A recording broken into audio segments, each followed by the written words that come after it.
Hey guys, welcome back to the channel, Health and Fitness The Truth. I'm Christopher McGee. In this video, we're gonna be going over the military press, also often called the overhead shoulder press. Let's get it.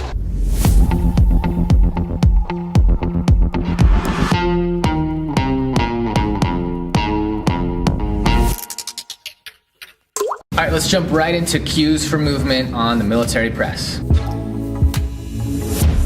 Traditionally, the military press was done in a bench, and the bench's back is pretty much vertical upright. So you need a bench that can get vertical, okay? You need to set that bench in front of the barbell rack such that you are facing away from it. And you want the ledge at a spot where you can get your arms up, okay, pretty close to just right over your head, but behind you a little bit. And then you want to be able to just press a little bit and be able to clear the ledge, bringing it forward. Now let's talk about hand placement on the bar. A lot of people doing overhead shoulder press will put their hands too wide, which leads to some problems, but we'll just nix those problems in the bud right here and tell you to put your hands just slightly wide of your shoulders. This is me with a position where my elbows will flare out, and this is me in a position where my elbows will come more forward, which is a more stable position and a position that your shoulders are more safe in, and a position that you'll be able to press more weight with. Bring it straight down. See my elbows are coming forward.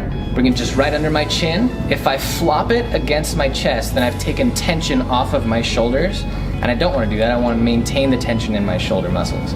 So I'm just bringing it here, but not resting it against my chest. Here, and then in as much of a straight path back up as I can manage. Probably the most common form or deviation from form problem that you see on an overhead shoulder press is arcing the back. So from a side profile, if I get the bar and everything else is right, and I'm bringing this down, and as I bring it down, I feel like I don't have the shoulder mobility, or I don't have the strength to lift this back up, then what most people will do is arc their back. If you have to arc your back in order to get that weight up, you've got one of two problems. Either one, you've got too much weight on there and you just need to drop the weight in order to have good alignment in your spine, in your vertebral column as you generate force through the shoulders in order to get that weight overhead.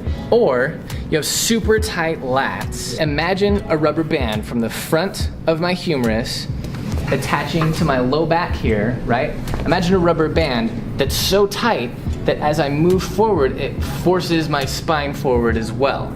That's what tight lats are doing. And when you're trying to get your arms overhead, if you've got super tight lats, you will end up arcing your mid to low back. One of those two problems needs to be addressed if you are arcing your back in overhead press or in any overhead movement, whatever it is. What if we're standing and doing this? This time I would want to face the barbell rack so that it's easy to just walk forward as in any other barbell lift and just run the barbell into the rack in order to place it instead of looking over your shoulders if you're backing up at it, right?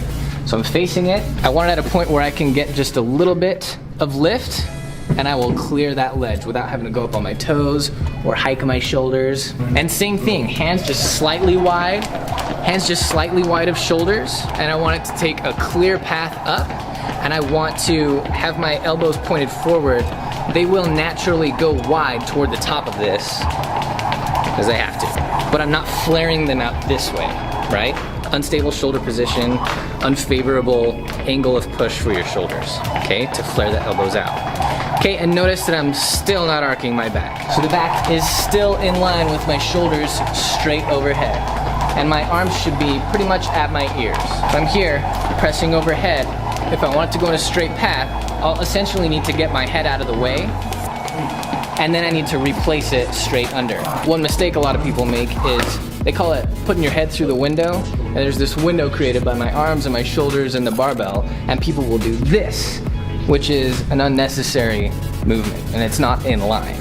Are there virtues to seated over standing for an overhead shoulder press? Here's what I'll say about that. Both can be good and both can have their problems. If I'm seated, I can make the mistake of pressing my back and head into whatever bench I'm on, which is essentially encouraging bad form. I just want a straight, well-aligned spine. I don't need to be pressing it hard, especially the back of the head, into the bench, which is essentially an attempt to arc the back, okay? So if you're arcing your back, you're probably pressing your head into the back of the bench as well. Also, some people feel as though if your feet aren't on the ground, then your training isn't as athletically relevant. The only virtue I really see for seated instead of standing overhead press is that if I'm deviating from form such that I'm arcing my back on a bench, if I'm arcing my back on a bench, that back arc can only go so far as my low back. So I'll just exaggerate this, although you'll see this in the gym. If I'm coming down and arcing my back, okay, my hips aren't going forward as I do that.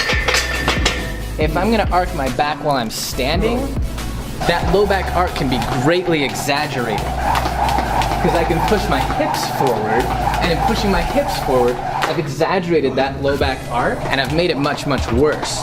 So if you're struggling with the shoulder flexibility to get your arms all the way overhead, you should probably address that first before you really attempt shoulder overhead presses, or you should be doing seated shoulder presses where you incline the bench a little bit, okay, instead of completely vertical, so that you can get the angle that won't force your back into that arc as you press the weight overhead.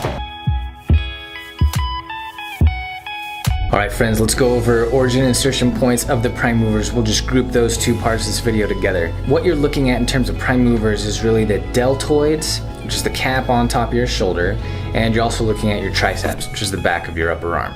Let's look at the origin and insertion points for both of those. Okay, let's take a look first at the deltoid. Okay, now there are 3 branches of the deltoid, and we're just gonna look at 2 of them because really only 2 of them are relevant. There's an anterior branch of the deltoid, and that anterior branch of the deltoid starts right here. This is the front of your clavicle. Here's the clavicle head, and here's the front of it, and the anterior or front branch of your deltoid starts with an origin attachment right there, and it comes down here about halfway down the humerus on what's called the deltoid tubercle of the humerus. The medial branch of your deltoid originates right here. So here was the front of the clavicle, right? And this is called the acromion process.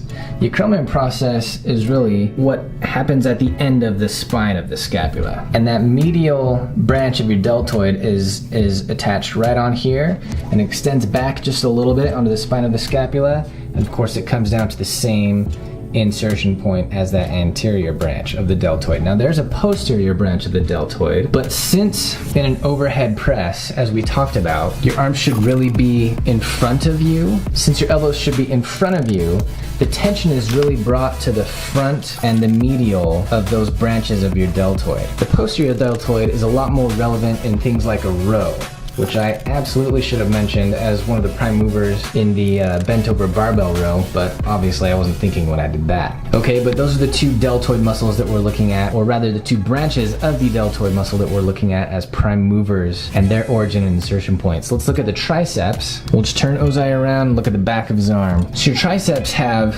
3 origin points and 1 insertion point. All of your tricep insertion points come right back here, the olecranon process, okay? This bony, the sharp bony part of the back of your elbow. It's your ulna. So that's where they all insert. Now you've got a long head of your triceps, which originates right there. And you've got a lateral head, which originates just on the side of the bone here and comes down to that same point. And you've got a medial head, which is deep to both of those.